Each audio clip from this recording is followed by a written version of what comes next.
대법원 판결 이후에 이재명 경기지사 목소리가 아주 커지고 있습니다. 행보도 과감해진 것 같은데요. 최근에 국회의원 300명 전원에 편지를 보냈답니다. 관심 가져주셔서 감사합니다. 뭐 이런 편지가 아니고요. 수술실 CCTV를 의무화해 주십시오. 그러니까 수술실에 CCTV 다는 것을 의무화하는 법안을 만들어 주십시오 하는 편지를 국회의원 모두에게 보낸 겁니다. 최근 수술실 관련 사고 많이 났죠. 그런데 CCTV가 있는 곳도 있고 없는 곳도 있고, 그래서 자격이 없는 의사가 수술하다가 사고가 났는데도 확인할 수 있는 방법도 없고 그랬단 말이에요. 그래서 이거를 좀 법을 만들어 달라고 편지를 보낸 건데 특이하죠.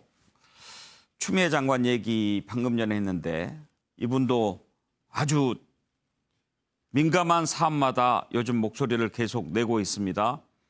성추문 관련해서도 그렇고요. 또 이런 얘기도 했습니다. 한 인터뷰에서 서울, 부산 공천하는 거 이거 안 된다. 여당 의원이잖아요. 여당에서는 당헌을 바꿔서라도 내는 거 검토해 봐야 된다 그랬는데 그러면은 국민을 속이는 거 아니냐 이렇게까지 얘기를 했습니다. 그런가 하면 참모진도 좀 보강을 했다고 합니다.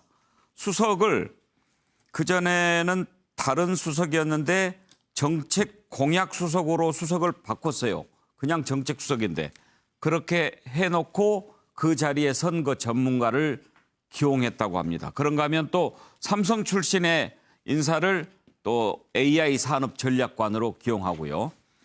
자, 아무래도 뭐 이제 족쇄를 벗어 던졌으니까 좀 가벼워진 거겠죠. 이런저런 얘기 나오는데 계속 지금 2등을 달립니다. 그런데 지지도가 많이 좁혀졌습니다. 그전에는 한 10% 차이 났는데 리얼미터 조사에서 23.3, 18.7%인데요. 이게 오차 범위 안에 있다는 겁니다. 더 올라갈지도 모르죠. 이재명 경기지사 한번 들여다볼까요? 관련된 녹취 들어봅니다.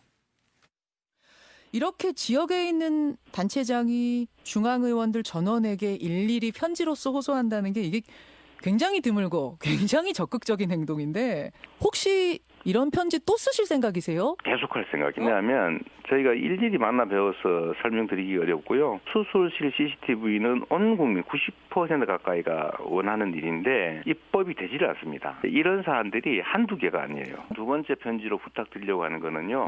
소위 이자 제한법입니다. 우리 경기도민들 저희가 막 불법 대법 조사하고 처벌하고 500억씩 마련해서 이렇게 50만 원까지는 무심사 대출해드리고 이렇게 하는데도 도저히 방법이 안 나와요. 알겠습니다. 네, 오직 답답하면 모르겠습니까? 유력한 대선 주자의 한 분인 이재명 지사가 또 그렇게 정말 국민 품에서 다시 살아난 거지 않습니까? 예. 그 국민의 마음을 정확하게 읽고 예. 또 그 시기마다 문제가 되는 것을 용감하게 치고 나가잖아요. 예. 저만 해도 이제 정치를 좀 오래 하다 보니까 저만 해도 조금 그런 어떤 용기가 많이 죽었는데 참 부럽습니다. 지금 여러 국민들이 힘들고 답답해 하실 때 바로 이제 그게 사이다 아닙니까? 예. 그게 이 지사의 매력이고 또 강점인 것 같습니다. 예. 박진영 부대변인. 저런 법을 만들어 달라고 국회의원들에게 보낸 그것도 특이하지만 편지를 국회의원 모두에게 보내야 되겠다 이런 생각을 한 것도 참 처음 들어본 것 같은데요.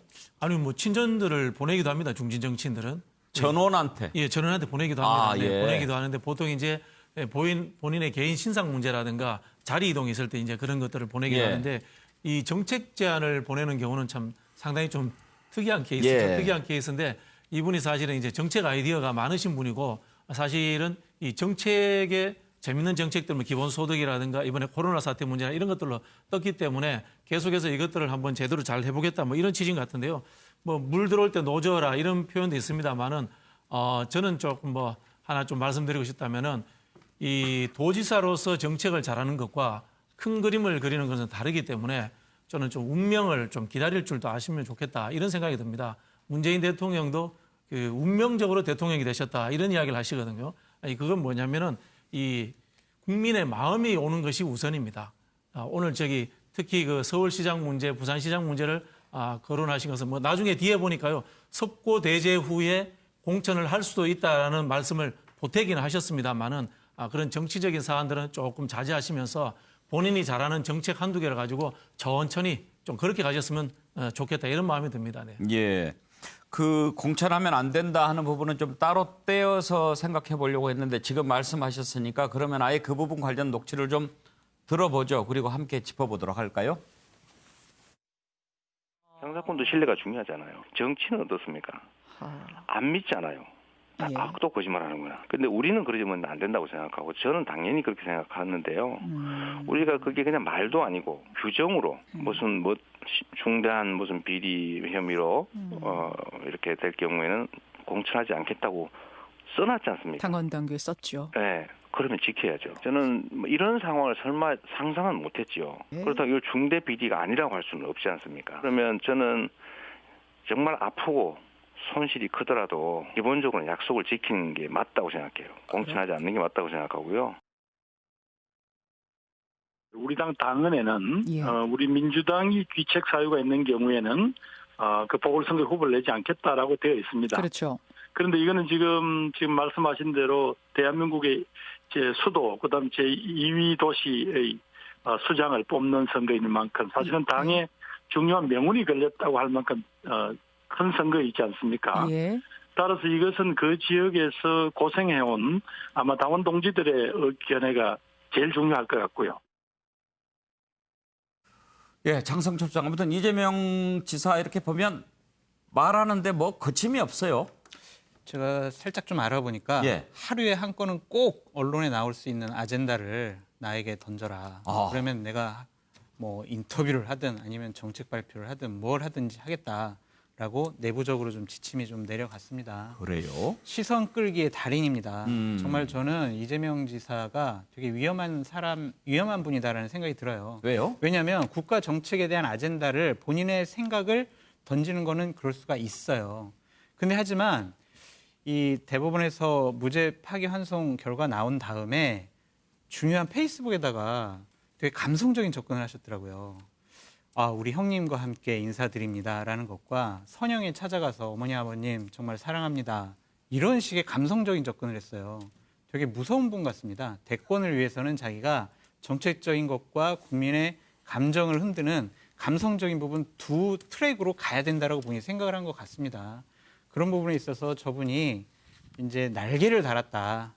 하지만 저는 제갈량이 유비에게 한 얘기를 좀 들려드리고 싶습니다. 지금 페이스가 너무 급하시거든요. 조급한데 웃음 뒤에는 항상 위험이 뒤따른다. 그러니까 조심했으면 좋겠다. 보폭을 좀 조절했으면 좋겠다라는 생각이 듭니다. 예. 양문석 이사장 어떻게 보고 계신지 궁금합니다. 조언인 듯 비난인 듯 계속해서 이제 이야기가 되는데 계속 뭐 이재명 지사에 대한 조언인 듯 비판인 듯한 이야기가 이제 두 개 나왔는데요. 아까 우리 그린벨트 이야기할 때 이재명 지사가 바뀐 지점이 좀 있어요. 예. 뭐라고 이야기했냐면 그러면 철회라는 표현을 쓸 때 예. 검토하고 있는데 무슨 철회냐. 예. 확정이 됐으면 나는 이야기 안 했을 그래요. 거다. 이제 그게 이재명 지사의 스탠스가 많이 바뀐 거예요. 예전에는 확정된 정부 정책, 정부의 입장을 반대하는 듯한 그러한 발언들도 해왔었거든요. 그런데 그린벨트와 관련해가지고 검토 단계에 있으니까 내가 이야기하는 거다. 이렇게 던진단 말이에요. 그다음에 CCTV 같은 경우 아까 말씀하셨던 것처럼 그리고 이재명 지사가 오랫동안 CCTV에 대한 문제를 이야기를 했어요. 그다음에 지금 이야기하고 있는 서울시장하고 예. 부산시장 내년 소위 말하는 미니 대선이라고 이야기를 하는데 그 부분에 대해서 원론적으로는 맞는 말 아니에요. 원론적으로는. 근데 굳이 이 시점에서 저 문제를 던질 필요가 있으냐에 대한 부분은 저도 불편해요. 김부겸 전 의원이 이야기하는 것처럼 당원들의 입장들이 워낙 강력하게 표출되고 있는 이 시점에 당원들의 의지를 꺾고 의욕을 꺾으면서 저 발언을 할 필요가 있었냐라고 라고 이야기를 충분히 할 수 있는데 저는 정말 눈에 거슬리는 게 정청래 의원 발언이에요. 뭐라고 그랬어요? 혼자 멋있게 보이기 위한 이런 식으로 또 비아냥거린단 말이에요. 정청래 의원이 그동안에 저 혼자 멋있게 보이려고 했던 행태들이 너무너무 많아요. 그런데 저 이야기를 갖다가 지금 한번 논의를 해봐야 되고 그리고 당 내에서 진지하게 저 문제는 논의를 해야 되는 이야기예요. 예. 저기에 대해서 입장을 보였다고 해서 혼자 멋있기 운동 이따위로 그 발언하고 표현한다는 것 자체에 대해서는 정말 비판받아도 마땅해요. 정청래 의원은 이재명 지사 별로 안 좋아하는 모양이죠. 그런 모양이죠. 뭐 우리 장 소장하고 비슷한 모양. 양문석 소장은 정청래 의원 별로 안 좋아하는 모양이죠. 그런 모양이죠. 예. 자, 정혁진 변호사. 일단은 이재명 지사가 시운이 있는 분이다라는 생각이 사실은 들어요. 이제 본인도 살아났고 또 뭐 안타까운 일이지만 뭐 이런저런 그런 해프닝도 있었고. 그런데 저는 어떤 생각이 드냐면 어디서 읽었는데요. 예. 정치인은 정세를 만들어가는 사람이래요. 아, 이재명. 그래가지고 이제 볕이 들었다 일단 그런 생각이 드는데 정세를 만드는 것이 과연 무엇일까 제가 나름대로 곰곰이 생각을 해봤는데 그것은 결국은 국민들의 마음을 사는 것이 아닌가. 그런데 지금 여러 가지 지금 여건이 어려운 과정 중에서 그 중에서 여권 인사 중에서 국민들한테 가장 깊은 나름대로 이제 인상을 갖다가 주시는 분은 이재명 지사가 아닌가 저는 사실은 그런 생각이 들었습니다. 네. 정기환 평론가. 저는 이제 조금 시간을 가지고 가면 더 좋을 것 같은데 대통령이 만약 되겠다고 결심했다면 대법원 이제 전원합의체에서 7대5로 아슬아슬하게 이제 파기환송이 되지 않았습니까? 그러면 대선 후보라면 그 5는 왜 반대를 했을까? 여기에 좀 더 심사숙고하면서 수원고법에서 다시 재판의 결과가 나올 때까지 저는 경기도정에 전념하겠습니다. 국민들의 최종적인 판단을 받고 움직이겠습니다. 라고 하는 것이 대통령이 되겠다면 그게 더 나은 것 같은데 이런 생각이 좀 들고요. 조금 전에 이제 저는 저희 뭐 감각입니다. 인터뷰할 때 보면 굉장히 적극적이고 역동적이고 그리고 거침없이 발언하지 않습니까? 일단 타이밍은 좀 아니다. 그래서 이제 이낙연 전 총리가 곧 당대표 선거 과정에서 어려워질 수도 있고 또는 내년 초쯤 되면 당대표가 되더라도 대선 가도까지 가지 못하겠다라고 여의도 이제 정치권 주변의 호사가들이 얘기하고 있습니다. 예. 물론 이낙연 전 총리 쪽에서는 무슨 소리 하느냐. 당대표 되고 나면 문재인 대통령처럼 대표로서 확실히 리더십을 가지고 우리는 그냥 고속주행한다. 뭐 이런 의견도 있습니다. 어찌됐든 그런저런 상황이 굳이 이재명 지사가 적극적으로 나서서 공세적으로 하는 것이 반드시 본인에게 좋을까? 예. 이낙연 총리가 대선 후보가 되고 말고는 저는 냉정하게 이야기하면 이낙연 전 총리에게 달려있지 이재명 경기도지사의 급작스러운 지지율 상승이라고 저는 생각하지 않습니다. 예. 그리고 메시지도 왔다 갔다 하는 느낌이 있어서 조금은 상황을 관망하면서 본인이 무엇을 하는 것이 국민의 마음을 얻을 것이냐 이렇게 생각한다면 이렇게 서두를 이유는 없다 이런 말씀을 드리겠습니다. 좀 더 신중한 행보를 보였으면 좋겠다 이 말씀이시잖아요. 그렇습니다. 그런데 또 이재명 지사 지지자들 입장에서 보면 그러면 이재명이 아니지 또 그럴지도 모르겠어요. 그러니까 이제 경기도지사가 된 것과 대권 후보가 되는 것과 예. 정확하게 대통령이 되는 것은 다른 문제입니다. 예. 지금은 대통령이 된다는 자세로 모든 것에 임할 필요가 있다 이런 말씀을 드리겠습니다. 예. 최수영 평론가. 네. 저기 아까 장성철 소장이 재밌는 지적해 주셨는데 여의도 정가에 이런 말이 있잖아요. 누군가의 선영이 주목받는다면 그것은 대선 주자 반열에 올라섰다는 것이다. 그러니까 누군가 이게 선영 옮긴 게 기사가 되는 그때 우리가 보시면 이제 많은 대선을 통해서 이제 그런 그렇군요. 일들이 있었습니다.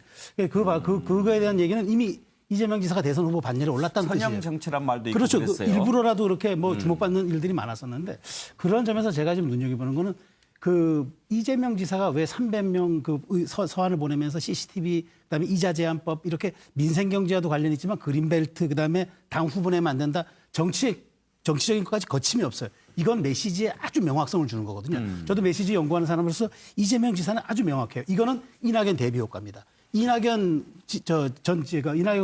의원은 굉장히 보면은 이게 맞는 건지 아닌 건지 하자는 건지 말자는 건지 모호해요. 이게 그 화법이 통할 때도 있지만 이제는 관료가 아닌 정치인이란 말이죠. 그러니까 이재명 지사가 이 틈을 타고 들어가는 것 같아요. 그러니까 봉인이 해제가 된 거죠. 이제 더 이상 봉인 안에 머물 필요가 없는데. 그런데 여기서 또 흥미로운 지점은 이낙연 의원의 지지율은 문재인 대통령과 보완제지만 이재명 지사의 지지율은 이 문재인 대통령과 대체제예요. 그래서 이런 점에 대해서 이제 이게 앞으로 약이 될 것이냐 독이 될 것이냐는 좀 지켜봐야 될 문제긴 한데 저는 이재명 지사가 지금 매일 일 이슈를 내놓는다. 이거는 굉장히 본인으로선 장점을 지금 극대화시키는 전략이고 이제는 지난번 대선 후보였는데 당내 대선 후보였는데 뭐 차차기를 보겠습니까? 저는 이재명 지사가 지금은 지금은 절박한 선택적인 이건 할 수밖에 없는 그런 지금 상황에서 가는 것이다. 저는 이렇게 보고 있습니다. 예, 자 조금 더 들어가 볼까요? 지금 이렇게 지지율이 오르고 또 1위 이낙연 의원과 격차도 좁히고 이러면서 과연 차기 대선 주자로 어느 정도라 올라갈 수 있을까 하는 것 관심이 크고요. 당장에는 8월 민주당 전당대회에 이재명 지사가 어떤 변수가 될 것인가 하는 부분까지도 지금 얘기가 좀 오고 가고 있습니다. 관련된 녹취를 한번 듣고 그 부분 짚어보겠습니다. 이낙연 의원님과 함께 1, 2위를 오르내리고 있습니다. 제가 1위를 올라간 일은 없어서 우리 이낙연 전 총리님 개인적으로 존경합니다. 저도 민주당의 식구이고 당원의 한 사람이기 때문에 제가 이낙연 의원님 하시는 일 옆에서 적극적으로 협조하고 함께해서 우리 문재인 대통령님께서 하시고자 하는 일 우리 국민들께서 믿고 의지할 수 있도록 하는데 최선을 다하도록 하겠습니다. 김부겸 후보와 이재명 지사님이 연대할 거란 이런 보도가 솔솔 나오더라고요. 그 문제는 뭐 저희로서는 그 선거에 개입하면 그 도움이 아무한테도 안 될 것 같다. 예를 들면 제가 공개적으로 지원을 하면 김부겸 후보님한테 도움이 되겠나? 저는 도움이 안 될 것 같거든요. 예를 들면 그쪽에서도. 그리고 또 제 입장에서도 어느 한쪽을 편들어서 무슨 도움이 되겠으며 그게 제 개인적으로나 또 당 전체에 뭐 무슨 도움이 되겠냐. 이게 뭐 엄청난 큰 자리도 아니고. 그런 생각은 없다. 거기에 뭐 제가 그럴 여유도 없고요. 여유도 없고 생각도 없고 득도 안 될 거다. 그래야 될 이유도 없고. 알겠습니다. 보정하기도 바쁜데 뭐 그런 것까지. 이재명 도지사 어떻게 생각하세요? 예, 장점을 많이 가지신 분이다 이렇게 생각을 하지요. 장점 많은 줄 알아요. 단점이 좀 보입니다. 아이고 제 입으로 단점 말하겠습니까? 네. 그래도 좀 보이죠? 아니요. 안 그렇습니까? 네. 그래도 그러면 이낙연에게 이재명이란? 네, 좋은 동지고 후배다 이렇게 생각합니다. 네, 재미있네요. 장성철 소장, 지금 그 두 가지가 궁금한데요. 저 녹취를 듣고. 장성철 소장 듣기에 이재명 지사가 김부겸 후보를 돕겠다는 걸로 들립니까? 안 돕겠다는 걸로 들립니까? 안 돕겠다는 걸로 들리죠. 그리고 김부겸 의원도 도움받을 생각이 없습니다. 왜냐하면 김부겸 의원은 지금 당권 안 되면 대권으로 가겠다는 건데 강력한 경쟁자인 이재명 지사에게 도움을 받는다? 이건 대권 후보로서의 상당히 부적절한 행위라고 볼 수 있죠. 경쟁자지 도움받을 분은 아니다라고 결정을 한 것 같습니다. 또 하나는 방금 이재명 지사, 이낙연 의원 얘기 이렇게 인터뷰하는 거 들어봤는데 참 두 분은 화법이 다른 것 같아요. 그렇죠. 이재명 지사는 직설적이고요. 우리 이낙연 의원 같은 경우에는 되게 이제 돌아가서 얘기를 하세요. 수성 차원에서 그런 걸까요? 아니면 원래 말을 신중하게 하는 차원이라서? 원래 성품과 정치적인 역정에서 그렇게 몸조심하는 걸 배우신 것 같습니다. 국무총리 때는 저런 모호한 합법 좋습니다. 왜냐하면 여러 개를 다 조율해야 되니까 어느 편을 들 수 없잖아요. 하지만 대권 후보가 되겠다는 지도자로서는 정말 결정적인 결격사유입니다. 지도자는요, 결정하고 결단하는 자리입니다. 항상 이낙연 후보의 말은 이래요. 엄중하게 바라보고 무거운 마음으로 지켜보고 있습니다. 이런 식의 애매모호한 화법으로는요, 지도자가 될 수 없습니다. 국민의 마음을 얻을 수가 없습니다. 지금은 무엇이 옳고 무엇이 그르다라는 것을 명확하게 국민들께 내세워야 국민들이 그걸 갖고 지지하고 또한 매니아층이 만들어집니다. 현재 같은 애매모호한 태도로서는 결국에는 이낙연 후보에 대한 재평가가 이루어질 것이고 결국에는 빠르면 다음 달 아니면 몇 달 안에 이재명 지사가 대권 후보 1등으로 올라갈 가능성이 높다라고 저는 전망해 봅니다. 아까는 이재명 지사도 좀 비판했죠. 그러니까 제가 말씀드리잖아요. 너무 아니, 급하다고. 결국은 모두 가게로 들려가지고. 아니, 그건 아니고요. 그래요? 지금 너무 급한 것은 이재명 지사한테 안 좋아서 아까 예. 그런 고언의 말씀을 드린 겁니다. 예. 예, 박진영 부대변인. 네, 그 이재명 지사님이 내가 김부겸 지사를 돕는다는 게 김부겸 의원을 돕는다는 게 표에 도움이 될까? 뭐 그 이야기를 하셨는데요. 그거는 이재명 지사님과 일부 이제 극소수죠. 극소수 친문가의 불편함 때문에 김부겸 의원에게 표가 될까? 뭐 이런 이야기를 하신 것 같은데요. 제가 봤을 때 뭐 제가 추측하는데 속마음은 경쟁자의 경쟁자는 내 편 아닌가? 뭐 이런 마음을 가지고 계시는 것 같고요. 또 한편으로 김부겸 의원님께서 당선이 되면은 대선에 나가지 않고 당대표 임기를 마치겠다고 했으니까 한편으로 보면은 대선의 경쟁자 한 명이 없어지는 겁니다. 당선시켜주면은. 그리고 또 자기 힘으로 당선시켜주면은 그분이 자기가 얼마나 또 우호적 관계가 되겠습니까? 이런 부분에서 저는 제 짐작입니다만 속마음은 그럴 것 같다는 생각이 들고요.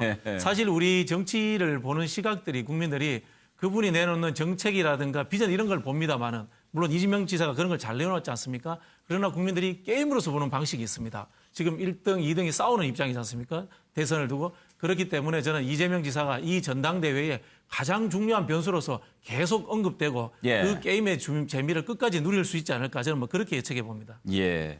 두 사람의 정치적 특색이 좀 달라요. 누구하고 김부겸 전 의원은 끊임없이 안아가는 정치, 플러스 정치고요. 이재명 지사의 정치는 마이너스 정치의 결집력을 엄청나게 강화시키는 팬덤을 형성해서 그 팬덤을 통해서 확장하는 이런 스타일이고, 김부겸 전 의원은 팬덤이 없이 두루하게 크게 뭉쳐가는 스타일이거든요. 그렇기 때문에 이재명은 가만히 있는데 김부겸이 다가갔을 때 이재명 입장에서 크게 손해보는 게 없단 말이에요. 계속해서 대선 경쟁자라고 이야기를 하는데 김부겸은 명확하게 이야기를 했거든요. 내가 당권을 잡으면 2년의 임기를 채우겠다.